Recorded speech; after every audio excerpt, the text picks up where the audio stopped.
तुम्ही कधी मला परक मानलं नाही. डोळ्यात पाणी घेऊन अजिंक्य रहाणे बोलला आणि एक फ्लॅशबॅक डोळ्यांसमोरून गेला. अजिंक्य नावाचा अर्थ कधीही न हरणारा असा होतो. पण क्रिकेटने मला अनेकदा पराभव दाखवला, असेही रहाणे म्हणाला. आपण क्रिकेटमधून निवृत्त होत आहोत याची घोषणा करताना अस्सल मुंबईकर प्लेयर जो त्याच्या खडूसपणामुळे ओळखला गेला, पण हा खडूसपणा त्याच्या वागण्यात नव्हता, कमबॅक करण्याच्या वृत्तीमध्ये होता. कित्येकदा असं वाटायचं आता रहाणेचं करिअर पुढे जाणार नाही, त्याला चान्स मिळणार नाही, किंवा तो खेळत असताना टीमची अवस्था अशी असायची की इथून जिंकता येणार नाही. पण रहाणे कायम कमबॅक करायचा. लॉर्ड्स असेल, MCG असेल, IPL असेल, टिपिकल अजिंक्य रहाणे कमबॅक पाहायला मिळायचे. आता या कमबॅकच्या पिक्चरचा क्लायमॅक्स मनासारखा झाला नाही, पण म्हणून पिक्चर विसरून चालत नाही. ही स्टोरी झालेल्या आणि हुकलेल्या कमबॅकची, ही स्टोरी अजिंक्य रहाणेची. नमस्कार, मी चिन्मय आणि तुम्ही पाहताय बोलबिडू. रहाणेच्या कमबॅकची गोष्ट त्याच्या 9व्या वर्षीच सुरू झाली. घरापासून लांब चालत येणं, दमून परत जाताना रिक्षासाठी पैसे नसल्याने चालत जाणं, या गोष्टी होत्याच. पण द क्रिकेट मंथलीच्या एका लेखात एक किस्सा लिहिलाय. दक्षिण मुंबईच्या ग्राउंडवर मॅच सुरू होती. पहिली चोर टाकत होता अण्णा. अण्णाचं वय साधारण 25च्या आसपास असेल. तो काय प्रोफेशनल क्रिकेटर नव्हता, जवळच्याच एका हॉटेलमध्ये वेटर होता. पण हाच अण्णा जेव्हा बॉलिंग करायला उभा राहायचा तेव्हा भले भले ठसायचे. त्यात नवीन बॉलवर तर अण्णा कर्दनकाळ होता. त्या दिवशी अण्णाला फेस करत होता एक 9 वर्षांचा पोरगा. त्याच्या बारक्या उंचीला आणि शरीराला हेल्मेट पण अवाढव्य वाटत होतं, पण तरीही तो उभा होता. पहिलाच बॉल आला, बाउन्सर, आणि त्या बारक्या पोराच्या डोक्यावर आदळला. पोरग खाली पडलं.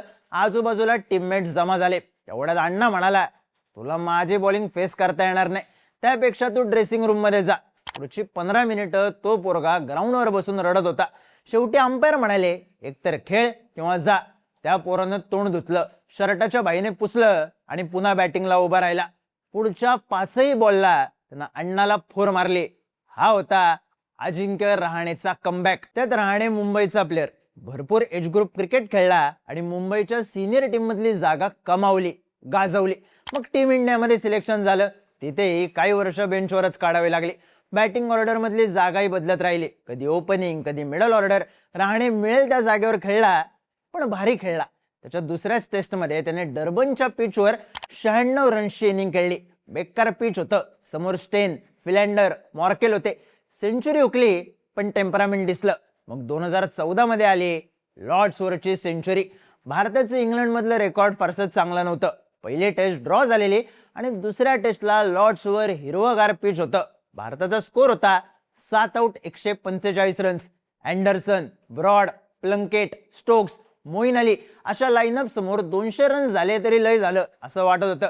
पण 8व्या विकेटसाठी 90 रन्सची पार्टनरशिप आली भुवनेश्वर कुमार सोबत. पार्टनरशिप करणारा अर्थात अजिंक्य रहाणे होता.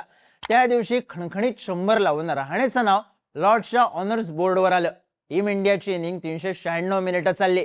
रहाणे 234 मिनिटं क्रीजवर होता. स्टार स्पॉन्सर असतानाची भारताची टेस्ट जर्सी ज्या कारणांमुळे आठवते, त्यातलं एक कारण रहाणेची लॉर्ड्सवरची 100. पहिल्या टेस्टमध्ये रहाणे 32 आणि 24 रन्सवर आउट झाला होता. दुसऱ्या टेस्टमध्ये त्यानं कमबॅक केलं. 28 वर्षांनी टीम इंडिया लॉर्ड्सवर जिंकली. Ishant Sharma player of the match ठरला, पण टोन सेट केला होता अजिंक्य रहाणेनेच. रहाणेच्या करिअरची सगळ्यात मोठी हायलाईट अर्थात 2020-21 ची बॉर्डर गावस्कर ट्रॉफी.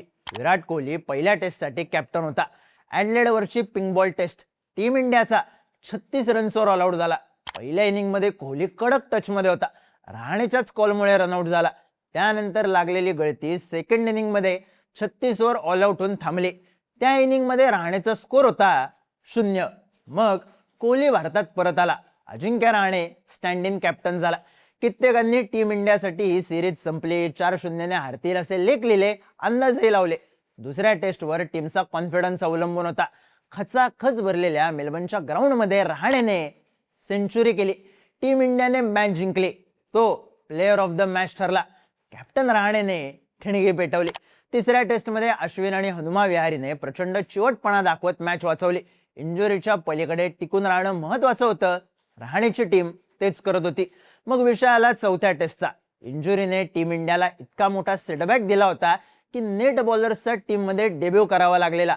रहाणेने ही टीम लीड केली. त्याच्या बॉलर्सकडे अनुभव नव्हता, बॅटर्सवर प्रेशर होतं, पण कॅप्टन शांत होता. प्रत्येक प्लेअरला विश्वास देत रहाणेने डाव बसवला. तूटा है गैबा का घमंड हे ऐकायला मिळालं. खरं तर मागच्या काही वर्षातला टीम इंडियासाठीचा सगळ्यात रफ पॅच म्हणजे ऑस्ट्रेलिया विरुद्धची ती सिरीज.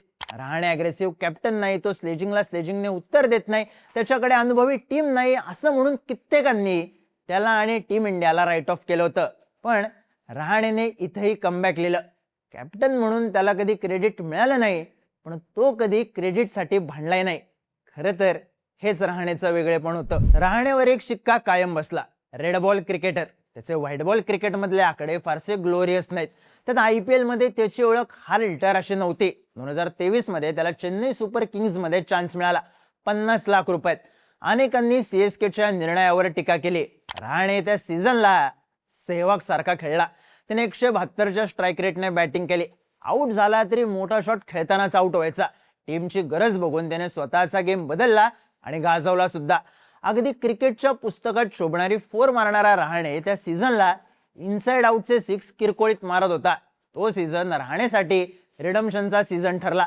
त्याचा IPL करिअर संपल्याची चर्चा होती. तोच रहाणे 2025ला कोलकात्याचा कॅप्टन झाला. तेव्हाही प्रश्न उपस्थित झाले, त्याने तेव्हाही रन्स केले.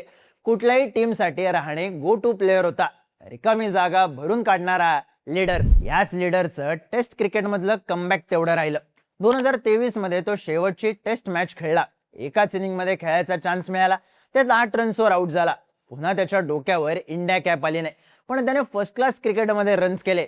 त्याने आपण सिलेक्शनच्या रेसमध्ये आहोत हे दाखवून दिलं. एखादी मोठी सिरीज जवळ आलेली असायची आणि रहाणे नेट्समध्ये प्रॅक्टिस करताना दिसायचा.